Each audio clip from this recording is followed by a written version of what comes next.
think I'll cross and take my mans out, just kill yourself. In the trenches, 40 on my hip, I had to fix my belt.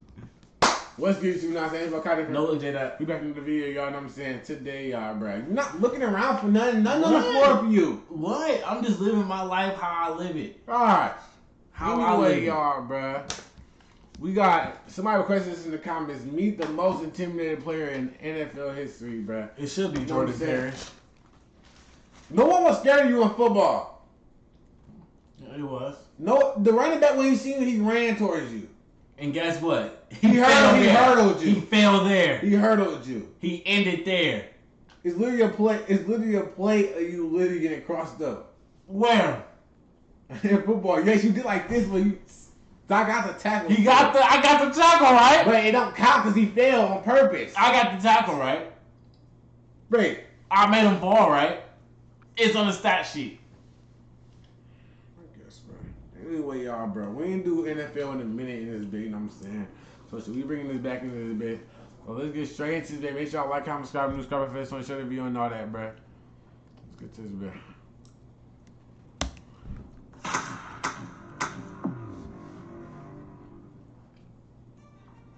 April 28th, 1981. The New York Giants, first round selection. Lawrence Taylor, linebacker, North Carolina. Little did they know. Why is he so damn you gonna bug up? Why he so mad Just though? calm down. You ain't gotta bug up right now. You just made it, nigga. Be happy you made it. Lawrence Taylor, linebacker, North Carolina. Like what? Get a haircut. Did you want to go to the NFL? Like, would you want to go to the CFL? You didn't want to go to the Giants? All time. Oh. But he's still him. He's trying to protect me. He's bugging up on everybody. Come on, bro. He bugged up on the water boy. Bro, come on. What did he do? Get the camera on my first. Get it. He's been getting the stance. The dude's career started off legendary. On his draft night, he claimed he drank 41 beers.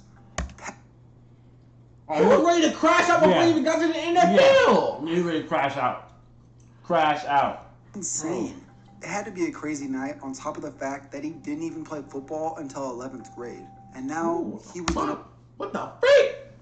Excuse me? In my junior 11th grade, I was already deep into my love of football. That's crazy, bro. Overall pick. The Saints, who held the #1 pick... No, that's crazy, though. He only played 2 years and still made it to the NFL. That means he was just being the menace in high school. I'm scared these high school highlights. How the hell he get an offer from just 2 years? And they decided to go with the cleaner player, which ironically ended up being a bad move. The Saints pick wasn't a bad player. He was actually pretty decent. He had a... Helmut's gonna piss me off. The fuck is that? 1,000-yard seasons. Not too shabby. But he's not a Hall of Famer, let alone the most dominant player of all time. So Lawrence Taylor was a 3-4 outside linebacker, mostly specialized in rushing the quarterback. He was bigger than most linebackers, and faster than them too. It didn't matter who offenses tried to block him with, he was either too quick, too powerful, or both. Teams changed their entire blocking schemes when they would play him. So this one time, Buddy Ryan, who coached the Eagles at the time, decided to call a play that would crack Lawrence Taylor. And it worked perfectly. Oh, shit. Well, that was the problem. Rule number 1, don't piss off Lawrence Taylor. The next 2 plays ended with 2 sacks by Taylor and the quarterback Ron Jaworski hobbling around. Jaworski over time feared LT. This poor dude had to face him twice a year. Jaworski said that he made sure he always knew where he was during the play, but wouldn't dare make eye contact. I don't care. Bro, that's crazy. Niggas say you wouldn't dare make eye contact with shit. That's wild as fuck, dog. I'd never be scared. First of all, I'll never be scared of a nigga like that. But anyways, L tackle, right? Like L offensive tackle and L wide receiver. Because why you not getting open fast enough?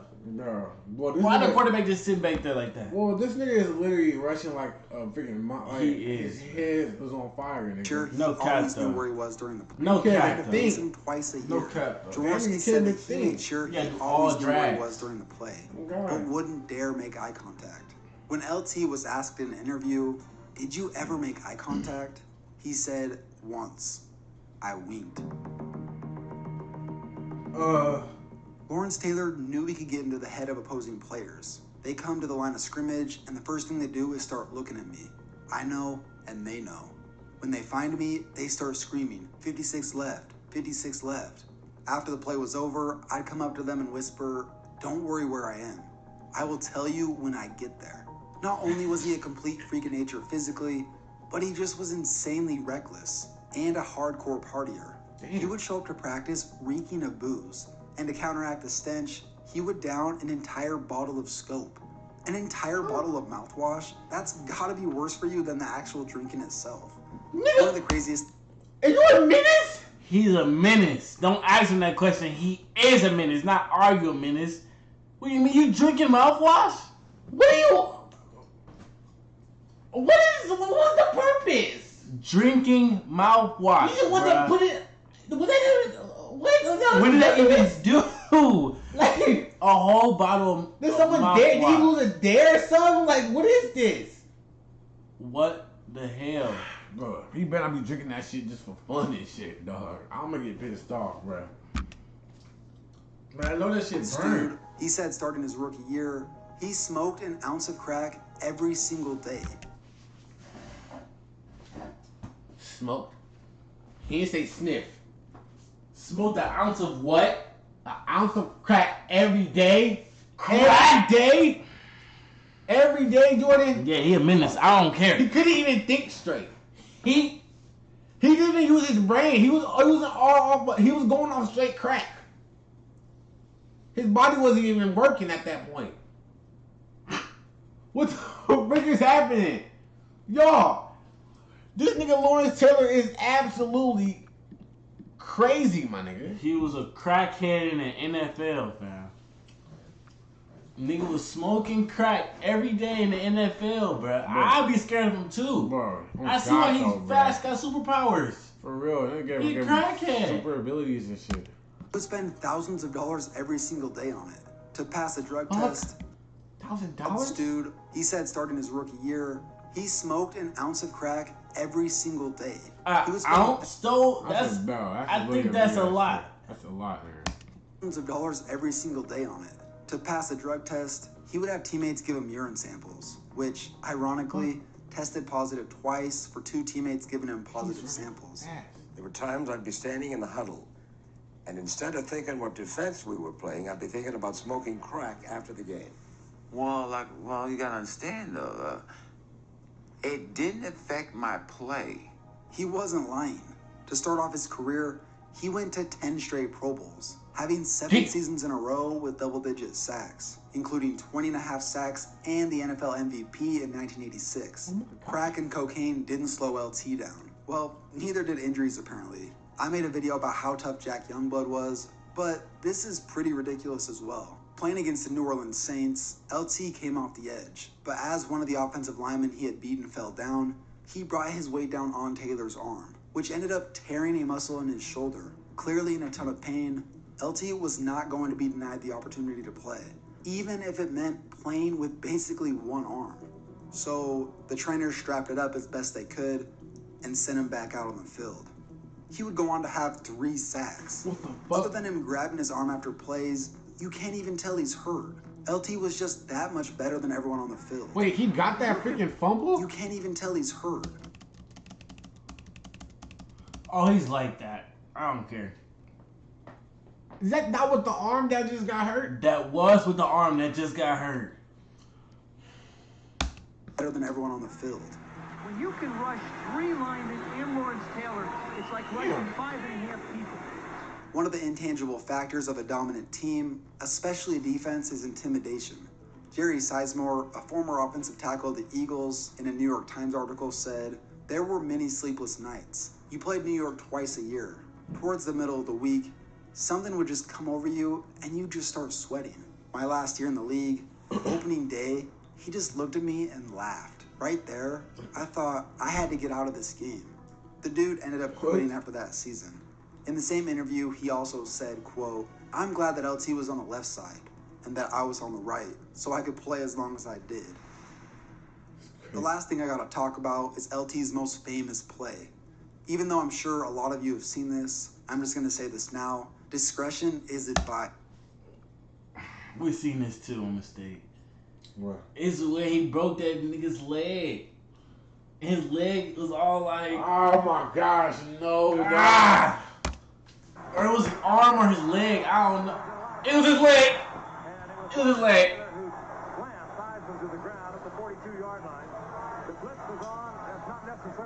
No! No! Oh! Shit! LT completely snapped the man's leg. One of the most gruesome injuries in NFL history. Could you just imagine being Joe Theismann's backup, going in after that play? Oh, please don't hurt me. This sort of thing is why quarterbacks feared this dude so much. Former NFL defensive back Beasley Reese told the New York Times, "I've seen quarterbacks look at Lawrence and forget the snap count. One opposing quarterback finding himself under center He tackled both of these niggas and forget the snap count. One opposing quarterback finding himself under center before the snap, unable to locate Taylor, out of fear, called the timeout rather than run the play, only to find Taylor standing on the sidelines."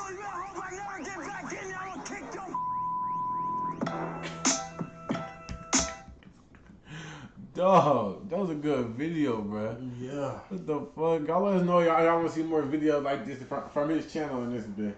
You gotta subscribe. You know, videos in this bit. No cap. No cap. Man, shoot y'all, Brad. LT was crazy, dog. This man was really a menace. One of the most menaces. Super menace. I didn't even know he smoked crack. He said, I know he smoked the crack from that one from the comments somebody put in the video. yeah, I don't remember that. Somebody put in the comment. We watched his highlights. If y'all go watch that, go watch that video. Go watch that video. But that's the end of the video. Make sure y'all like, comment, subscribe, let's put something else from the video. See you right to put a post in the video. No doubt, yeah. Belly trucks with semi-suck, La Harlem turn the city up. Be wild and don't get any fucks. We block stars, they